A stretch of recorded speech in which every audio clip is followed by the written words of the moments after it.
Tudo bem, gente? Aqui é o Henrique, professor de artes visuais de vocês. E hoje a gente vai trabalhar um pequeno resumo do material estudado na primeira etapa, certo? Como que vai funcionar?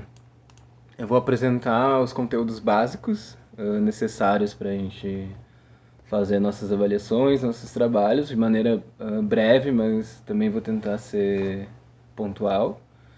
E no final eu explico como vai funcionar essa nova modalidade de AD, certo? Então, vamos lá, vamos começar.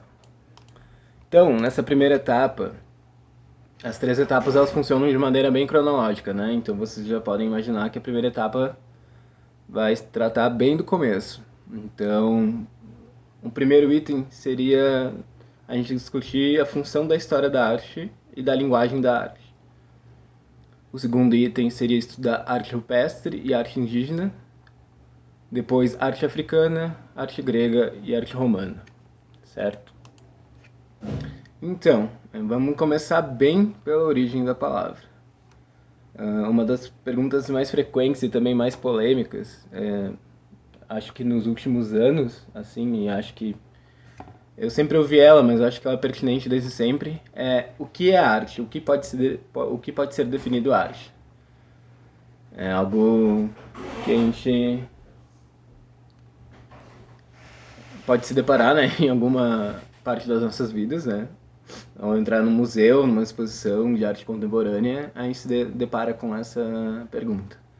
A palavra arte, ela tem origem latina da palavra ars, né? Então, seu significado é uma técnica ou uma habilidade. E essa palavra ars, ela era dividida em duas categorias, que era a ars liberalis e a ars mechanicae. O que era a ars liberalis? Ars liberalis era e se definia por retórica, lógica, dialética, gramática e música, ou seja, temas e tópicos mais abstratos. A ars mechanicae seria vestuário, agricultura, arquitetura, militarismo, cozinha, comércio, navegação e assim vai. Então, no início do uso da palavra tinha esses dois sentidos bem definidos do que era ars liberalis e ars mechanicae e como eles serviam para a sociedade. Então, partindo desse pressuposto, a gente pode definir a arte como forma de conhecimento. E como forma de conhecimento, ela tem diversas aproximações. Nesse tópico, a gente vai estudar essas aproximações, que são a arte como conhecimento filosófico, a arte como conhecimento sociológico e a arte como conhecimento histórico. Eu vou tratar deles um por um, parte por parte. Então, o que a gente pode constatar é que, de primeira, a gente entende a arte de modo geral, né, como uma linguagem. Então, às vezes, a gente pode confundir, e isso é totalmente natural, é uma linha muito tênue, entre arte e linguagem visual. A gente confunde com linguagem visual. O que eu digo por linguagem visual? Gente, aqui eu vou trazer um exemplo, né? A gente tem placas de trânsito, é tudo aquilo que comunica algo através de imagens. E isso permeia nosso dia a dia de diversas maneiras. Placas de trânsito, como eu trouxe no exemplo, publicidade, enfim, filmes, por aí vai, certo? Mas antes dela ser uma linguagem visual, ela pode ser pensada como um conhecimento filosófico, certo? E percebida como uma forma de estética, que engloba percepção, sensação e sensibilidade. Ou seja, o conhecimento filosófico ele vai tratar como nós sentimos, percebemos, né, e relacionamos a arte ao nosso redor. Esse pensamento ele é muito antigo, ele é explorado por Platão, Aristóteles, filósofos da Grécia Antiga, e ele é realmente trabalhado durante a história de diversas formas. Kant, por exemplo, evoluiu um pouco o conceito. Kant é um filósofo, certo? E ele dizia que a estética é uma forma de juízo, né? Uma forma de julgar acerca da beleza e do gosto, ou seja, um juízo de gosto, certo? Bom, a partir disso, a gente tem a arte como conhecimento sociológico. E isso ela vai tratar aí, né, sobre o quê? Sobre ela em contexto com a sociedade, certo? Então, a gente pode esperar de uma aproximação sociológica da arte análises diversas de como ela funcionou e teve influência nos comportamentos culturais e sociais em diversos contextos históricos da história da humanidade. Um exemplo que eu trago aqui, que a gente traz e trabalha no nosso material, é a sensação de espírito de época. A sensação de espírito de época varia de acordo com o tempo, de acordo com o lugar, mas a partir desse espírito podemos compreender um determinado local, época e grupo. Então isso parte de uma leitura sociológica. Aqui eu trago A Liberdade Guiando o Povo, de Eugène Delacroix. É um bom exemplo de como a arte ela serve para outros meios, e nessa pintura em específico, ela servia, de certa maneira, para inspirar as pessoas nessa ideia de liberdade, nessa ideia do iluminismo francês, que já aí não é, cai um pouco fora da minha área, mas se vocês tiverem interesse em pesquisar, vale a pena. Ela também trabalha contexto histórico, que é o nosso próximo tópico. Então, em um contexto histórico, a arte é um desses padrões de significados transmitidos através dos nossos acontecimentos e fatos. Então a gente pode traçar a arte para o momento que ela foi criada e o que ela quis trabalhar a partir desse seu momento de criação. Então, por exemplo, uma arte criada durante a ditadura brasileira, ela vai apresentar teores de contextos históricos, sociais e filosóficos também. E aqui, gente, eu trago um infograma, um gráfico, né, para começar a explicar um pouco como funciona o sistema dessa arte. Aqui nós temos um círculo com 3 elementos, e esses elementos são o produtor, que seria o artista, o difusor, que seriam galerias, museus, e o consumidor, que seria o público em geral. Esses 3 elementos eles vão mudar conforme o contexto histórico, mas eles se mantêm mais ou menos nessa mesma lógica.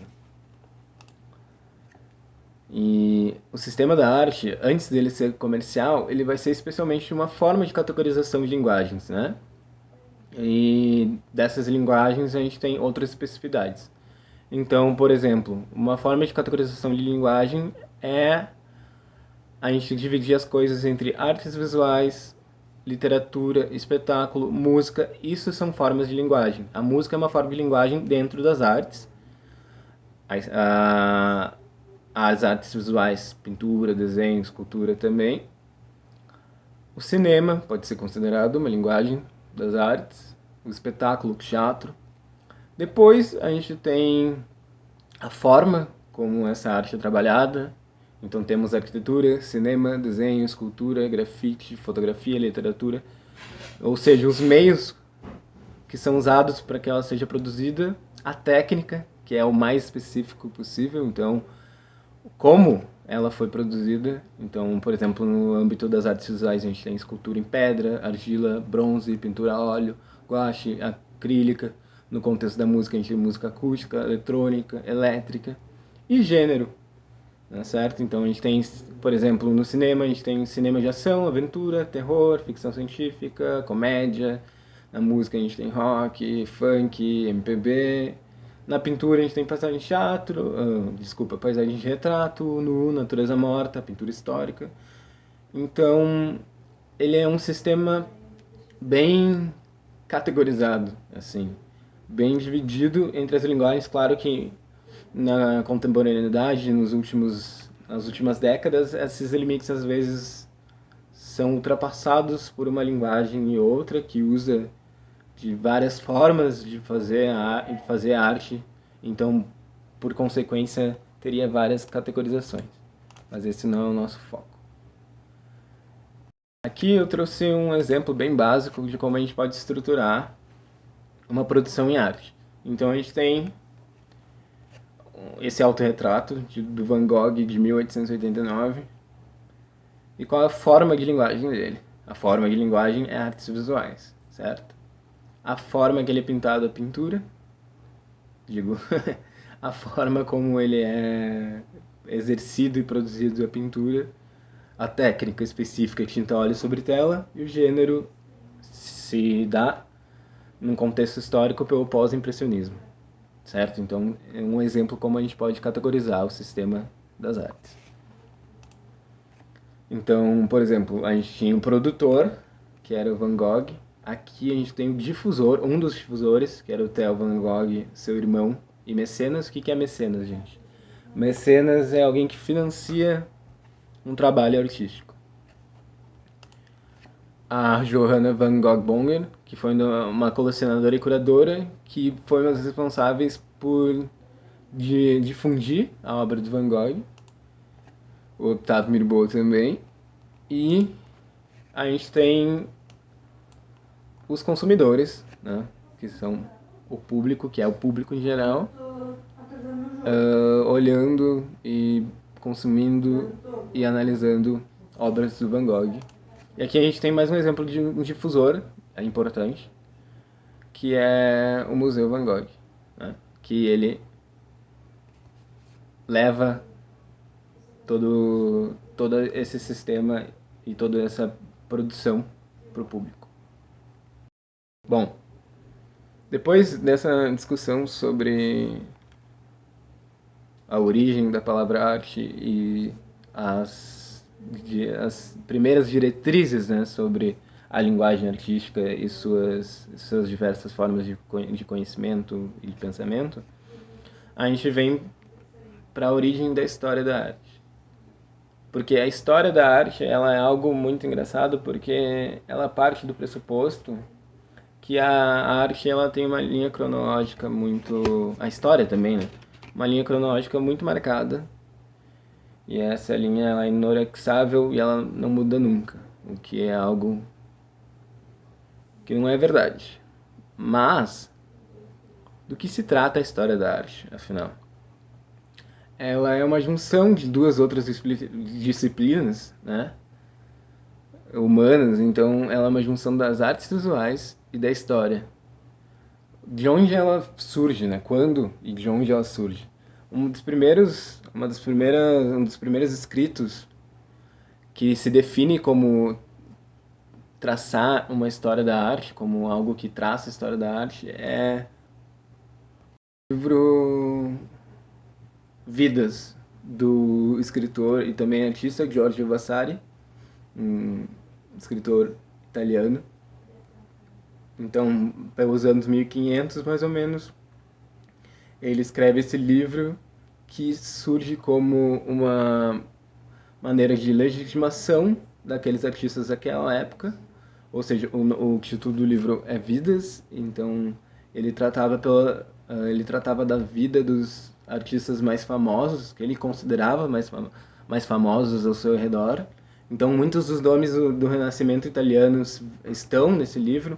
Leonardo da Vinci, Rafael, Michelangelo, todos constam nesse livro, e ele é o grande precursor desse pensamento da história da arte como ciência. Porém, gente, a história da arte como disciplina acadêmica só foi considerada séculos depois. Então a gente tem nomes importantes como Johann Joachim Winckelmann, Erwin Panofsky, que são nomes que atribuem outras características, senão a de documental, para a história da arte. Então, aqui a gente tem uma imagem que traz, resumidamente, como eles contribuíram para a história da arte. Eles trazem possíveis enfoques da história da arte, que é o contexto social, os aspectos formais da arte e a iconografia da arte. Então, no contexto social, a gente estuda a cultura visual, num sentido amplo. Se lembra dos sinais de trânsito, das propagandas, cultura visual. Os aspectos formais, a gente estuda gêneros, escolas, proporção, cor, estrutura, composição. E a iconografia estuda os símbolos, a disposição narrativa, contexto histórico, algo mais menos superficial, certo?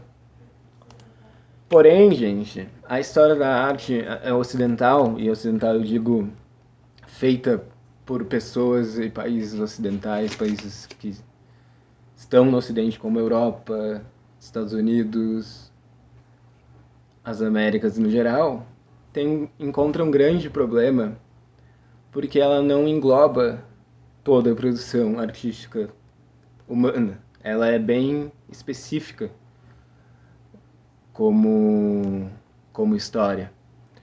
Então, agora a gente vai para outra parte, que seria uma das áreas que não são trabalhadas geralmente pela história da arte ocidental, que seria a arte pré-histórica, a arte indígena e a arte africana. Por que essas três artes estão juntas, né?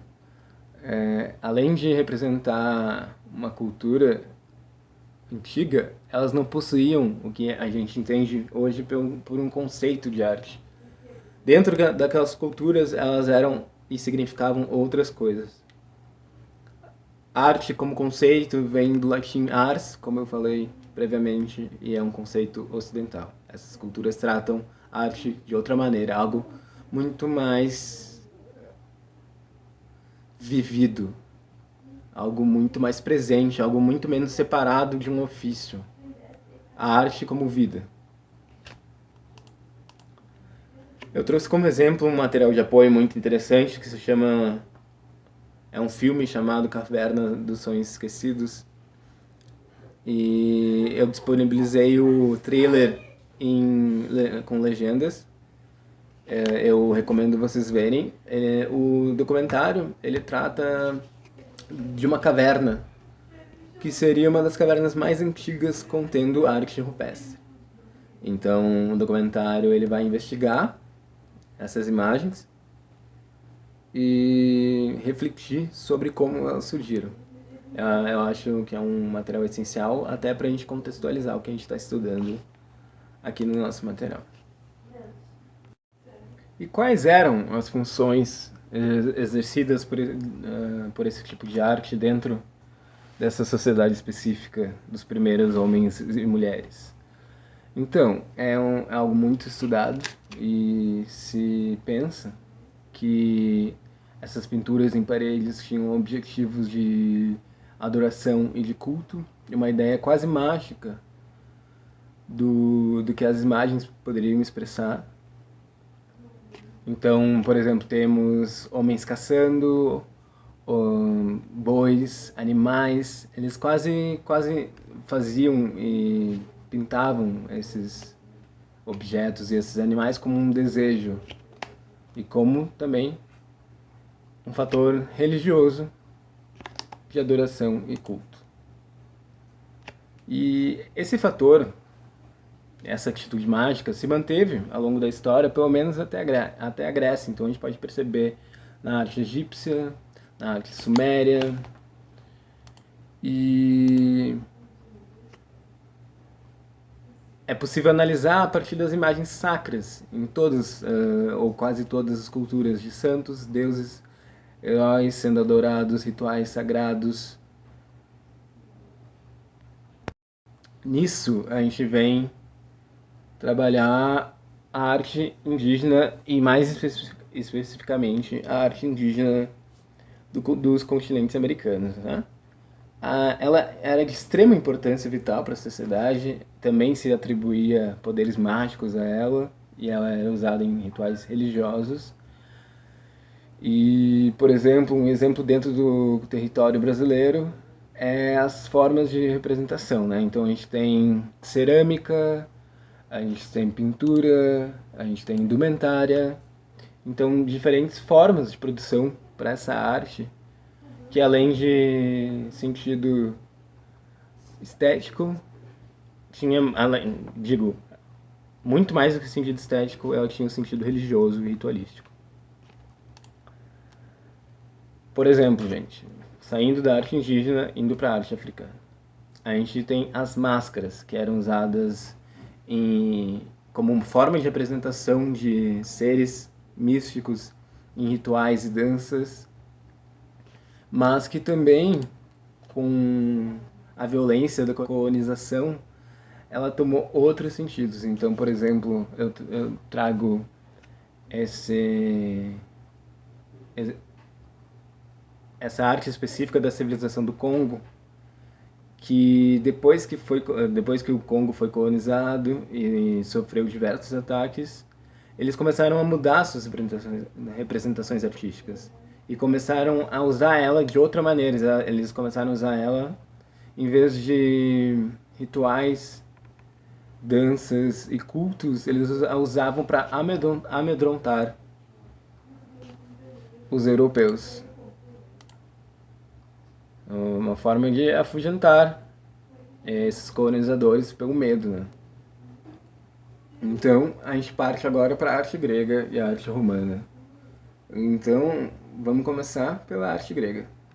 Desses povos antigos, os gregos eles tiveram uma produção muito destacada dos demais, tanto que a gente vê a influência na arte romana, claro, mas também na Renascença italiana, e a Renascença italiana influencia outros movimentos que influenciam a modernidade e a arte atual. E quais que eram os elementos da arte grega? Eles acreditavam que o ser humano era a criatura mais importante da Terra. E o ser humano, então, ele estava no centro da representação da arte grega. E então eles tratavam muito sobre natureza, sobre idealização dos corpos, sobre ideais de beleza. Então a gente tem exemplos muito famosos, como as esculturas em mármore e em bronze, e eles usavam essas representações para falar de mitologia, de histórias épicas e de representações que colocassem o ser humano nesse ideal, né? Nesse ideal de corpo, nesse ideal de mente, nesse ser perto dos deuses, assim, de tamanha perfeição.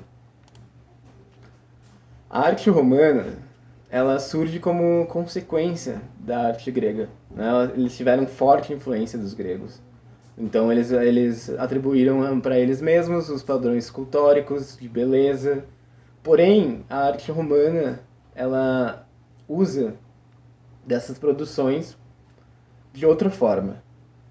A forma que o Império Romano usou para difundir sua arte era extremamente política, ou seja, eles priorizavam as mensagens políticas e usavam a arte para propagar e representar o seu poder como império. Então nós vemos estátuas de bustos de imperadores romanos, certo? E